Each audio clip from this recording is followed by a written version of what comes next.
She left me on a sunny afternoon, the kind of sunshine that feels personal, as if the sun itself had RSVP'd to the breakup. She said, "I just need stability." I said, "I just need stronger coffee." And that was it. No screaming, no tears. Just two adults watching the weather change and pretending it's not symbolic. I watched her step into his car, the rich guy, taller than me, smoother than me, and his shoes, so polished I could see my self-doubt reflected in them. As the car drove away, dust rose behind it, mixing with the expensive perfume she wore. The air smelled like a luxury store after a fire sale, beautiful, but gone. That night, I sat in my tiny apartment with my laptop open, staring at my monthly budget spreadsheet. The last line read, "Her $0." I underlined it, not out of anger, just to remember that from now on, everything would have its price. Funny thing, people say, time heals. I found Excel works faster. I opened a new sheet titled Resurrection Plan. Column A, Goal. Column B, Progress. First cell. Get so rich people start doubting my morality. But honestly, I didn't want wealth because of her. I just hated being measured by my bank balance. That quiet humiliation of hearing, "She's doing great. Her new husband has a lake house," while you're standing there trying to find an outlet to charge your dying phone. It wasn't jealousy. It was more like being removed from a group chat and realizing they're still having fun without you. So I started working like a man possessed. Morning, instant coffee. Night, cup noodles. Between those, the endless tapping of keys, the sound of survival. When exhaustion hit, I'd look at an old photo of her, not to remember, but to test how numb I'd become. One evening I ran into a mutual friend. He said, "She's happy, married a guy with a house by the lake." I smiled. "That's great. Hope the lake doesn't have crocodiles." He blinked, unsure whether to laugh. I took a sip of my cold coffee and tasted something bittersweet. Freedom with a hint of caffeine. The hardest part wasn't losing her. It was learning to stop imagining that I could be been chosen if I'd just been a little more successful, a little more something. But if life is a stock market, I realized she invested in stability, while I invested in volatile potential. In my nightly notes I wrote, "Today, she chose gold. I chose steel, cold, sturdy, and ready to be reforged." Then I turned off the light. The fan hummed above me, steady and mechanical, like the heartbeat of someone quietly rebuilding. I didn't know what the future looked like, but I knew that tomorrow I'd wake up, I'd work again, and if the world wanted me to fall because I was broke, well, I'd at least fall with style. I woke up the next morning with a hangover of emotions, no alcohol involved, just too many thoughts marinated overnight. My bed felt like a battlefield, half sheets, half broken ambitions. I brewed the cheapest coffee I could find, the kind that tastes like it was roasted out of spite, and stared out the window at a city that didn't care whether I was heartbroken or broke. That's the thing about cities. They move on faster than people do. Everyone's chasing a promotion, a payment, or a distraction. I decided to chase all three. I found a small co-working space downtown. The rent was humiliating, but at least it came with free Wi-Fi and a whiteboard where dreams could pretend to be plans. I didn't have much, an old laptop, a borrowed chair, and an idea for an online consulting startup that even I wasn't sure would work. But failure sounded less painful than staying still. My first office lunch was a cold sandwich and a motivational podcast that kept buffering, the host said. "Success is a mindset." I laughed out loud. "So is insanity," I replied to my screen, but I kept listening anyway. I started taking small gigs, writing, coding, designing anything for anyone who'd pay. The clients came in slow, like drops from a leaking faucet. One woman paid me in coffee vouchers, another sent me a thank you email that felt more like a tax deduction. Still, I took it all. Every click of my keyboard felt like a tiny rebellion against that afternoon she left. At night, I'd collapse on my couch, muscles twitching, brain fried. But there was a quiet satisfaction, the kind that doesn't show on Instagram but stays warm in your chest. I'd whisper to myself, still breathing, still billing. One evening, I got a message from an old college friend. Heard about her. You okay? I typed, yeah. Started a company, he replied. That's how all villains start. I laughed so hard I nearly spilled my noodles. Maybe I was becoming one, not the kind that burns cities, but the kind that buys them back later. Weeks turned into months. The startup slowly grew legs, wobbly ones, but legs nonetheless. My first real client wired me $500. I stared at the notification for 5 full minutes before exhaling. Money didn't buy happiness, but apparently it could rent a decent night's sleep. I remember walking home late, city lights reflecting off puddles, my reflection looking slightly more alive than it used to. I wasn't rich, not even close, but there was something addictive about being in motion. Still, some nights she'd show up in my dreams, laughing, distant, surrounded by chandeliers and champagne. I'd wake up before the toast, heart beating fast, not from sadness, but from a strange curiosity. Would she ever think of me again? The answer didn't matter because by morning I was back at my desk, sipping bad coffee, typing like my rent depended on it, which, unfortunately, it did. There's a funny kind of peace in exhaustion. When you're too tired to dwell on the past, you finally start building a future. I pinned a sticky note to my screen. Keep going until your silence gets louder than her goodbye. It worked. Every new client, every invoice, every moment of near collapse pushed me forward another inch, and slowly, almost imperceptibly, the sadness turned into fuel, not the dramatic, vengeful kind, more like a quiet current that keeps a lamp burning through the night. I wasn't winning yet, but I was breathing better. And for someone who'd been left for money, that felt like a pretty rich start. The garage smelled like burnt circuits and cheap instant noodles, the perfume of every startup ever born. That was where my company officially began. 1 dusty corner, 2 second-hand monitors, and a Wi-Fi signal that came and went like an unreliable friend. I called it Project Phoenix. Not because I was feeling poetic, but because every other name I tried was already taken. The first few weeks were pure chaos. I worked 16 hours a day, slept 5, and spent the remaining 3 wondering why anyone would choose entrepreneurship over stable employment, or, for that matter, a gnat. I had no investors, no PR, and no air conditioning, but I did have caffeine, spite, and a vague sense of destiny. Sometimes that's all you need. My team was basically me and a stray cat that wandered in one evening. I named him CEO because he mostly sat around judging me and demanded food every few hours. We got along fine. Small wins started trickling in. A local business hired me to redesign their online system. Then a cafe asked for branding work.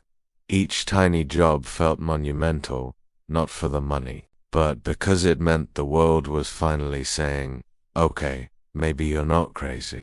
I celebrated my first profit by upgrading from instant noodles to real takeout. Progress tasted like lukewarm fried rice in triumph. I began to plan bigger, partnerships, new hires, maybe even an office that didn't double as a parking space. Every spreadsheet, every pitch deck was a little love letter to the future. I started waking up earlier, not because I had to, but because I wanted to. There's a strange joy in being your own alarm clock. One day, while fixing a bug in the system, I realized something. I hadn't thought about her in days. Not her perfume, not her laughter, not even her lake house. It was like deleting an old file you'd been too sentimental to throw away. Click empty. Done. That night I went out for a walk. The air smelled like rain on asphalt, that clean metallic scent that makes the world feel newly washed. My reflection in a store window didn't look like revenge anymore. It looked like recovery. I did, however, treat myself to one small, unnecessary luxury. A watch. Nothing fancy, just something that ticked properly. When I wore it, I laughed, thinking about how she once said, "You never care about time." Maybe she was right. I only started respecting time after it stopped revolving around her. The more I built, the more people noticed. Friends who once sent polite hang in their texts now messaged me for advice. Some even asked if I was hiring. I wasn't yet, but the thought made me grin. One investor invited me to a networking dinner. I didn't have the right clothes, so I ironed my one decent shirt within an inch of its life and went anyway. The restaurant was full of people who smelled like expensive risk. I kept my answers short, my smile longer. By the end of the night, one of them said, "You've got grit. Let's talk next week." I walked home under neon lights, half starved, half static. Somewhere between the street lamps, I realized I wasn't trying to prove her wrong anymore. I was proving myself right. Back in the garage, the cat meowed, unimpressed. I told him, "You're re-looking at the future CEO of something that does and tea smell like dust." He yawned. Typical management. I wrote another line in my nightly note. Small wins add up, like interest on a heartbreak. The fan hummed above me again. The night felt less heavy, the air less stale. Maybe success doesn't come with fireworks. Maybe it comes with the quiet satisfaction of surviving one more day with purpose.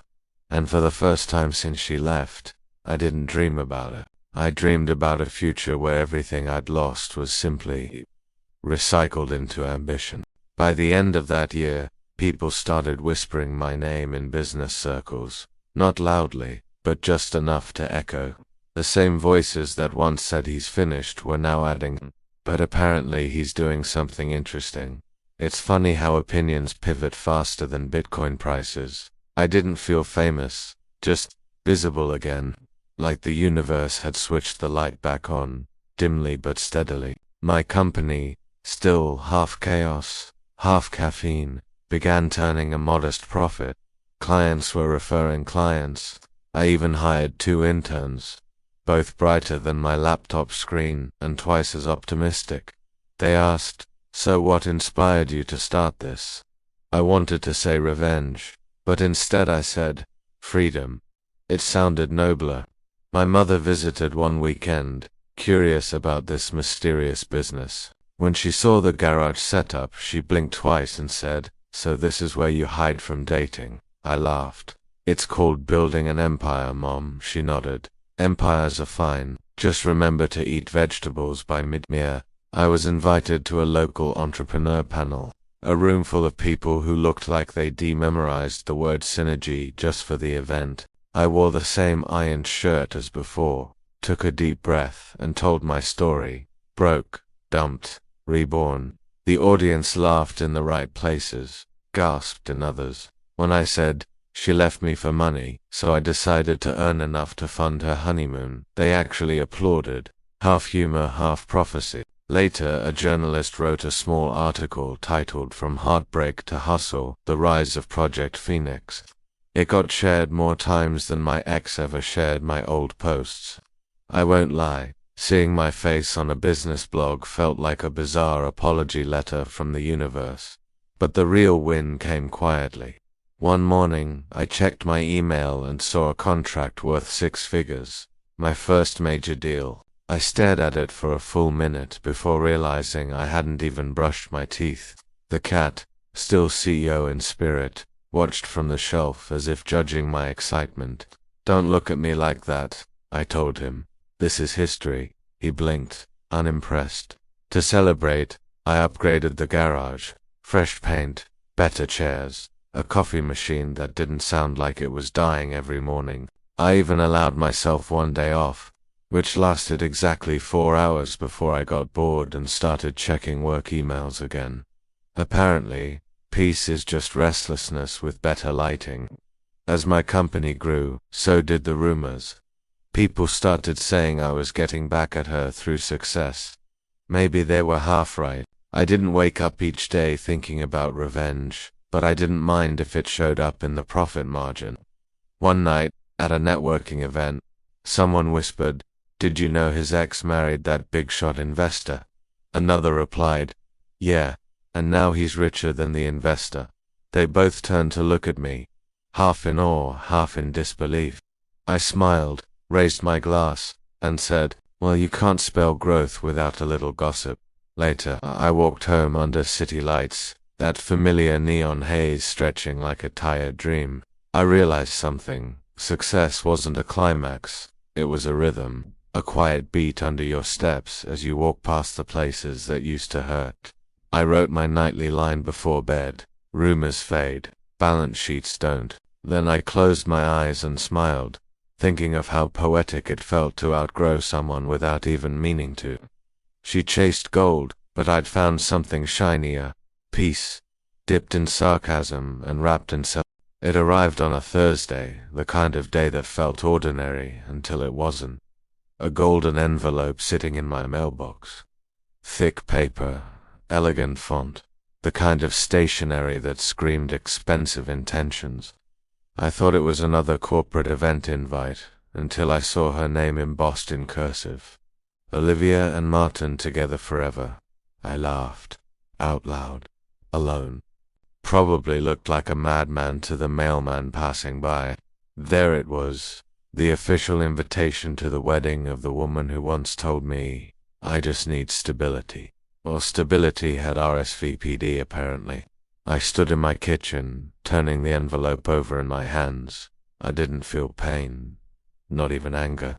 Just this slow, cinematic amusement, like watching a movie you already knew the ending of. But the popcorn's still good. Inside, there was a small handwritten note. Hope you're doing well. You've always been so kind. Maybe we'll meet again someday. I stared at it for a long minute. It wasn't cruel, but it was careless, like dropping a match and not checking if it lands on paper or concrete. I poured myself a drink, sparkling water, not whiskey, and made a toast to the ceiling. Two happy endings. Even the ones I didn't get invited to, right? That night, I told the story to my cat, who blinked as if unimpressed by human drama. I said, can you believe she invited me? He yawned. A harsh critic, that one. But the invitation stayed on my desk for days. It wasn't the event itself that fascinated me. It was the sheer confidence it took to send it. Did she think I'd be sad? Jealous? Or maybe, just maybe, she wanted to show me she'd won. The thing is, I didn't feel like I'd lost anymore. I was already busy signing my second major deal, hiring a small team, and trying to remember to eat something that wasn't delivered in a box.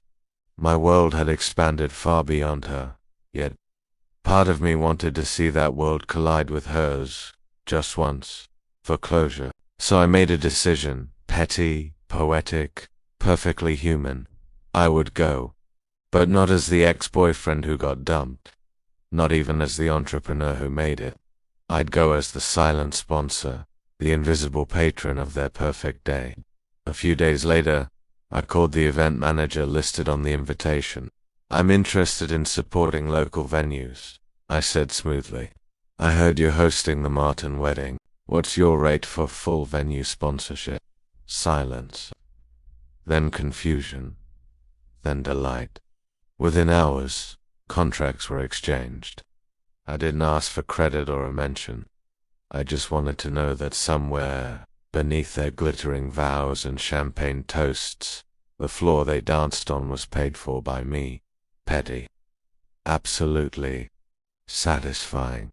Even more so. In the following weeks, the office buzzed with progress. My company was thriving, my schedule insane.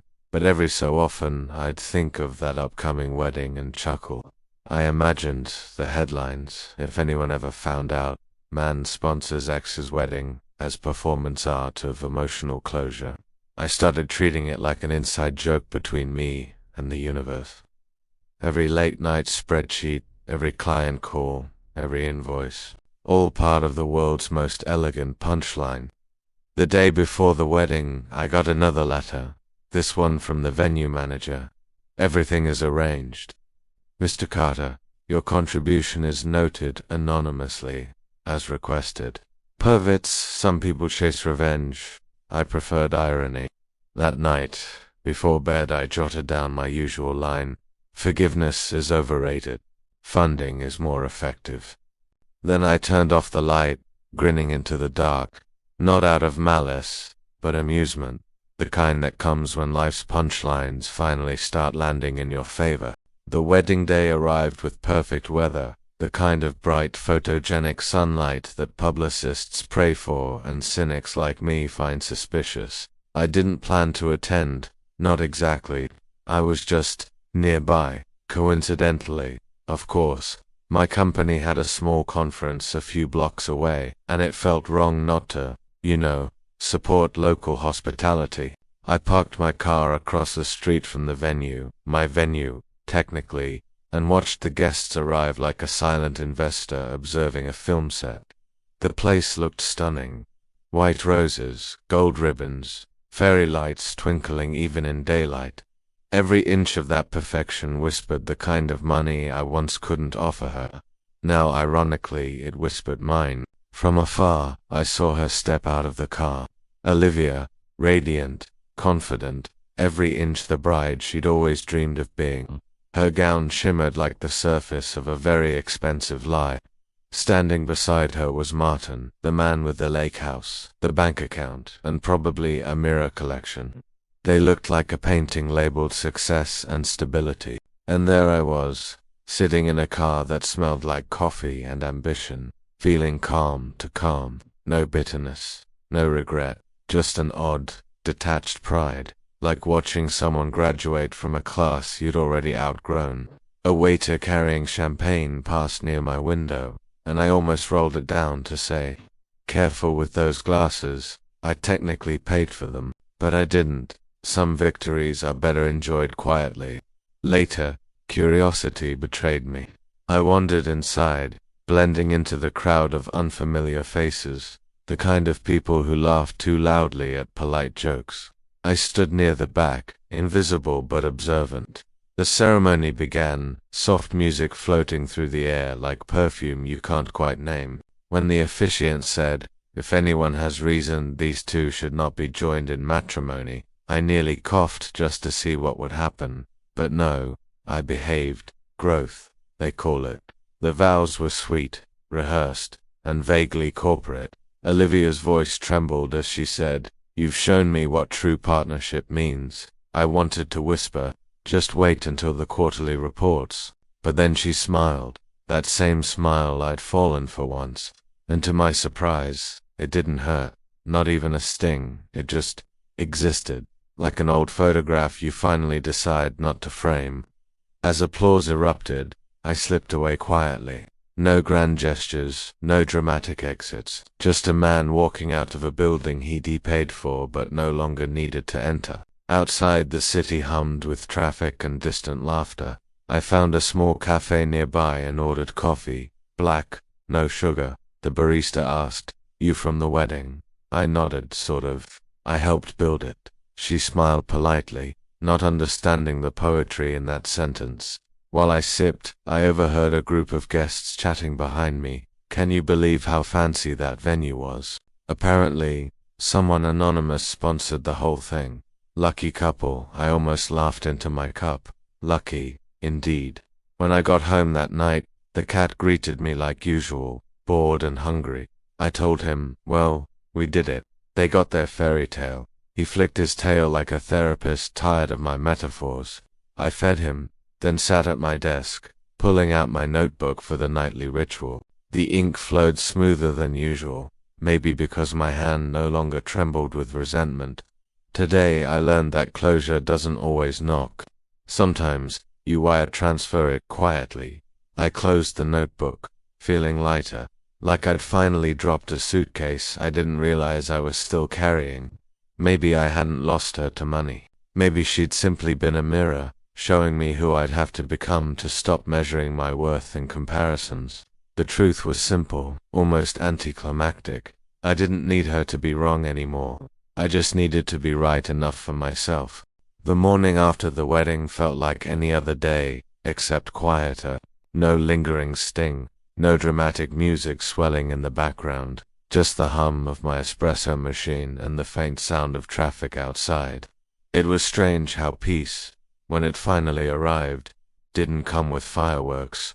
It just sat down beside you like an old friend, asked for coffee, and stayed. I had meetings stacked back to back that week, and work flowed like water through cracked stone, persistent, reshaping everything it touched.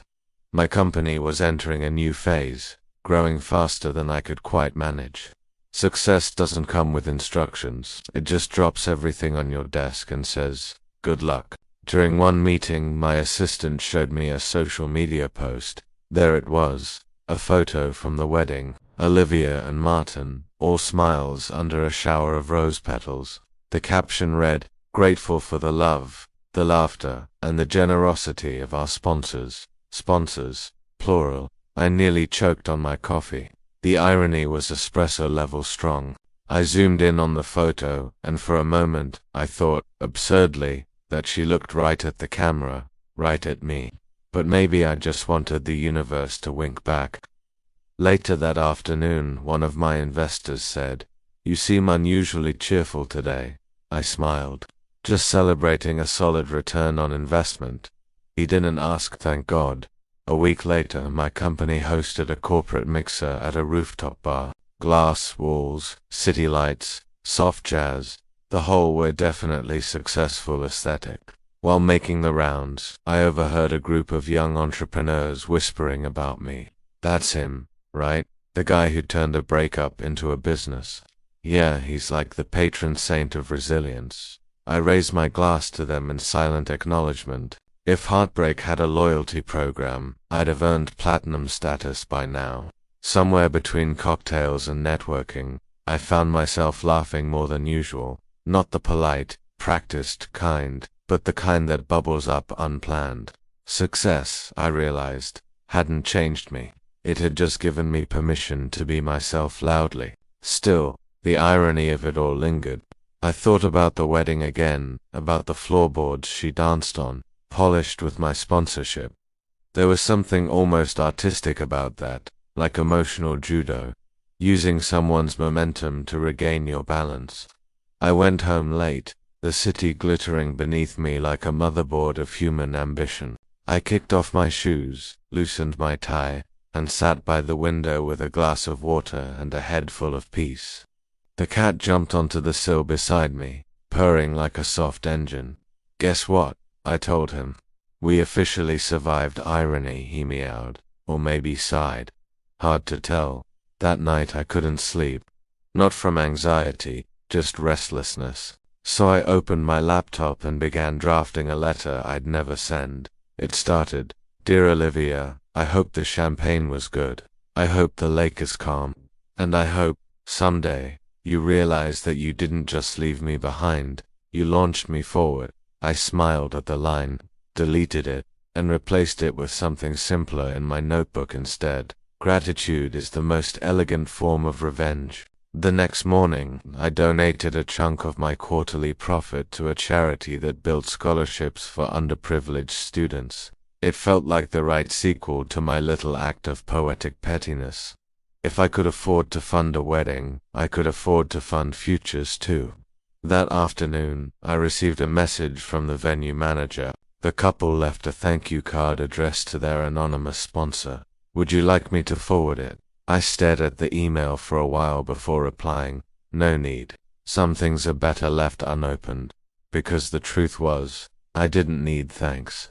The best revenge was indifference dressed as elegance, and I wore it perfectly. That night, before turning off the lights, I scribbled my line of the day. When peace finally costs less than pride, you've made your fortune. Then I slept soundly. No dreams of her, no echoes of old goodbyes, just the quiet rhythm of a man who'd finally cashed out of heartbreak with interest. 3 months later, the universe decided to entertain itself again, with an invitation. Not from Olivia, of course. From her husband. It arrived in a thick, embossed envelope, the kind that tries too hard to smell expensive. Inside was a note: "We're hosting a business gala for charity next month. It would be an honor to have you as our keynote speaker, Martin and Olivia." I stared at it, amused. like the universe had just dropped popcorn and said, "Round 2. At first, I considered declining. I had no interest in performing emotional archaeology. But curiosity is a persuasive friend. It whispers, wouldn't it be fun to see how the story aged? So I said yes. The night of the gala, the venue was bathed in gold light. Waiters glided around with silver trays. The orchestra hummed in the background, and people laughed the way rich people do, softly, as if laughter were currency that must be spent sparingly. I spotted them before they saw me. Olivia wore a sleek emerald gown that shimmered every time she moved, the kind of color that made you nostalgic for something you'd never owned. Martin was at her side, confident, polished, but his eyes darted like he was still learning how to hold attention. When our gazes finally met, it was almost cinematic. Except the soundtrack was a jazz cover of a pop song, and I was holding a glass of mineral water instead of whiskey. She smiled politely. I nodded. That was all. Two people acknowledging an old chapter. No bookmarks, no doc. The speech was supposed to be about entrepreneurship, but everyone knows that every good speech is about something else entirely. I stepped up to the podium, adjusted the mic, and began. They say success is the best revenge. Personally, I think peace is cheaper. A few polite chuckles, I continued. I built my first company out of heartbreak, and my second out of boredom. Both, I think, are excellent motivators. But the real profit came when I stopped trying to prove anyone wrong, and started proving myself right. The room was silent, attentive, reflective, perhaps mildly tipsy. I spoke for 15 minutes, weaving in lessons about resilience, about self-worth, about turning pain into productivity without letting it poison you. Every word was true, and for once, completely uncalculated. When I finished, the applause was warm, not thunderous, but genuine. Olivia was clapping too, her expression unreadable but softer than I remembered. Martin approached afterward, shook my hand, and said, "That was inspiring, man.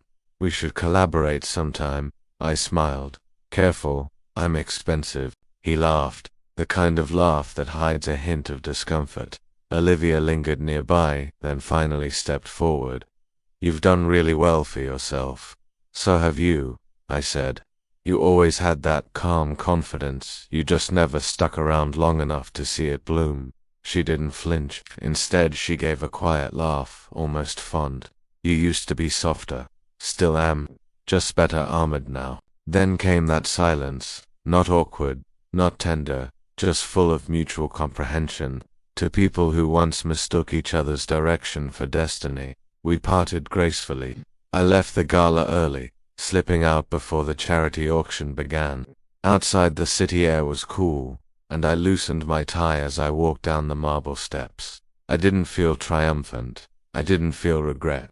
I just felt done. As I got into the car, I opened my phone and saw the charity total climbing, millions pledged for education. A small smile crept across my face. Maybe that was the real circle completing itself. The driver asked. "Home, sir?" "Not yet," I said. "Take the long way." We cruised through the city, the skyline glowing like circuitry, the reflections rippling across the car windows. I thought of how many people build their lives on what-ifs and half-healed wounds. I used to be one of them. But somewhere between being left behind and showing up uninvited, I had quietly outgrown the story. At a red light, I caught my reflection in the glass. I didn't look like a man avenged. I looked like a man arrived. I rolled down the window and let the night air in, clean, indifferent, forgiving. And just before the light turned green, I whispered to myself, "Closure isn't an event, it's an atmosphere." The following weeks felt unusually light, as if some invisible tax on my energy had finally been lifted. The gala had been less of a confrontation and more of a quiet audit. I'd balanced emotional books, closed the account, and found myself surprisingly solvent. Work moved at its relentless pace, but for once I didn't feel like I was running from something. I was building towards something slower, steadier, I even started mentoring a few young entrepreneurs who reminded me of, well, me. The nervous ambition, the over-caffeinated optimism. It was endearing, like watching puppies chase laser dots of opportunity. One of them, a kid named Aaron, asked me after a workshop, "Sir, do you think heartbreak can really make people stronger?" I smiled. "Only if you stop treating it like a wound and start treating it like a workout." He nodded slowly, like that was going into some motivational quote post later. I didn't mind. Let them quote it. I'd lived it. Around that time, I also got back into an old hobby, photography. Funny thing, it had been Olivia who first introduced me to cameras. Back then, she loved capturing light. I loved capturing her, capturing it. Now, my photos were quieter, reflections in glass, forgotten teacups, the curve of morning sunlight on my desk. It was like teaching my eyes to notice gentleness again. One weekend I took a solo trip to the coast. No agenda, no business calls, just me, a notebook, and the kind of silence that hums softly in your chest. I rented a tiny cabin overlooking the water. It smelled of pine and old wood, the kind of place where even your thoughts echo differently. At night, I'd sit by the balcony, sipping green tea, listening to the waves roll in and out like the ocean breathing. And I wrote, not emails, not business strategies, just thoughts. "You can love someone," I wrote, "and still outgrow them. It's not tragedy, that's evolution." It felt like shedding old skin, delicate but necessary. One evening, while walking along the shore, I stumbled upon a small wedding taking place right on the sand. A handful of people, string lights, soft laughter. The bride's veil danced with the sea breeze, and someone played an acoustic guitar. I stood far enough not to intrude, but close enough to feel the warmth of it. Watching them, I realized something. I wasn't envious, not even nostalgic, just grateful, because love hadn't left me behind. It had simply given me better directions. Back in the cabin that night, I chuckled to myself. Imagine explaining this to my past self, I muttered. He'd probably still be making playlists called Melancholy but Productive. Sleep came easy, not the restless kind, not the exhausted collapse, but real rest, the kind that seeps in slowly like dusk over water. In the morning, the air was crisp and the sky so blue it almost felt artificial. I brewed coffee on the little stove, and as the steam curled upward, I caught myself smiling at absolutely nothing. There was no moral, no epiphany. Just the calm of someone who'd stopped auditioning for the past. When I drove back to the city, I passed a billboard that read, "Success is best served quietly." I laughed out loud, almost choked on my coffee again. "All right, universe," I said. "Now you're just showing off." That night, I returned to my apartment, watered my plants, fed the cat, and opened my journal again. One line, just one. "It's not revenge when you stop caring who's watching." I underlined it twice. Then, without planning to, I added another line underneath. "And peace looks surprisingly good on me." I leaned back, looked out the window at the skyline and thought, maybe this is what success was always supposed to feel like. Not applause, not validation, just the absence of noise. Months slipped by quietly, the way good time always does.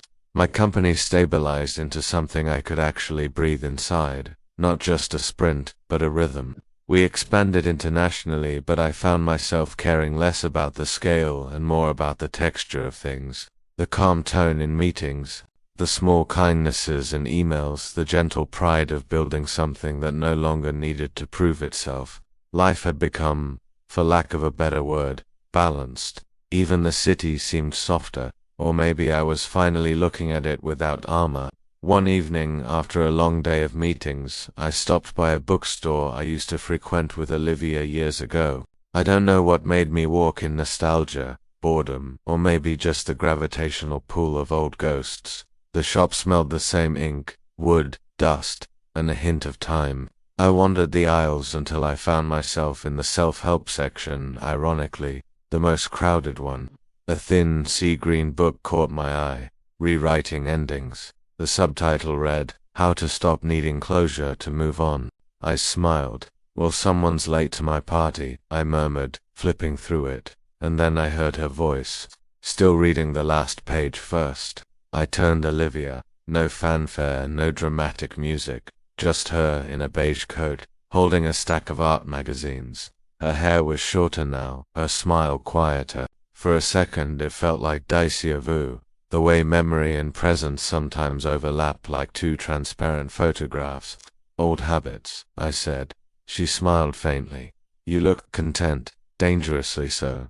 We stood there in the soft hum of the bookstore, the air between us filled with everything unspoken, not tension, not longing, just history that had learned how to exhale. I saw your company's new campaign, she said.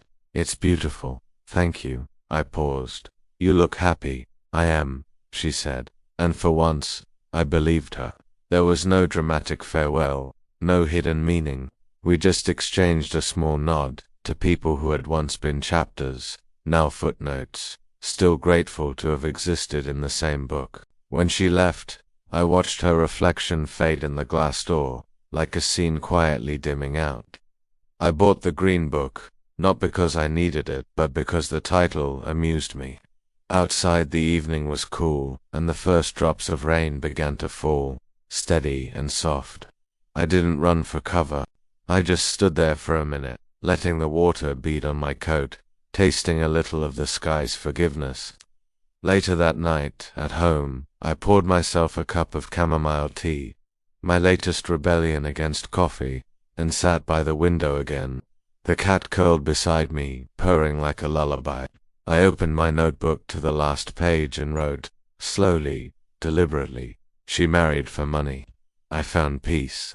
Turns out, peace is the richest currency. Then I closed the book, leaned back, and let the rain do the talking. The city lights blurred through the window, shimmering like melted gold, and I let my breathing match their pulse, slower, softer, steady. The funny thing about revenge is that it always promises satisfaction but delivers exhaustion. Peace, on the other hand, sneaks up on you quietly, wearing no crown, making no announcement, and sits at your table like it's been there all along. I looked at the faint reflection of myself in the glass. Not a man scorned, not a man avenged, just someone free of narrative, quietly living. The cat stretched, yawned, and nudged my hand, demanding one last pat before sleep. I laughed softly. All right, you win. And as I turned off the light, the city outside flickered into a dreamscape of soft edges and warm silhouettes. For the first time in a long time, I didn't think of her, or of me, or of what could have been. Just the rhythm of rain, the whisper of stillness, and the satisfying quiet of a story complete. Now, let's slow everything down. The lights dim a little more. The air cools just enough to remind you you're here, present, safe. The story, for all its noise and irony, is settling into silence now, like dust after applause, like the tide retreating after the wave. Imagine the sound of rain on glass, soft, repetitive, patient, every drop a tiny percussion of calm. The kind that doesn't demand attention but gently earns it. You're breathing slower now, maybe even smiling a little, because you know, stories like this aren't really about revenge, or money, or success. They're about release. About unclenching what you didn't realize you were holding. Picture it. A room, a cup of tea cooling on the table, a notebook half closed, the scent of paper and quiet. The city hums below, but it's far away, like a lullaby sung from another room. Somewhere in that silence, peace stretches, turns over, and whispers, "You've done enough," and you believe it. You let your shoulders drop. Your mind softens at the edges. The story fades, not with a period, but with a breath. So if you're listening in the dark, somewhere between waking and sleep, let this be the final image. A man sitting by the window, no ghosts left to chase, no fires left to tend, just the hum of contentment, low and warm, wrapping around him like a blanket. The rain outside slows to a hush, the night deepens. The story exhales.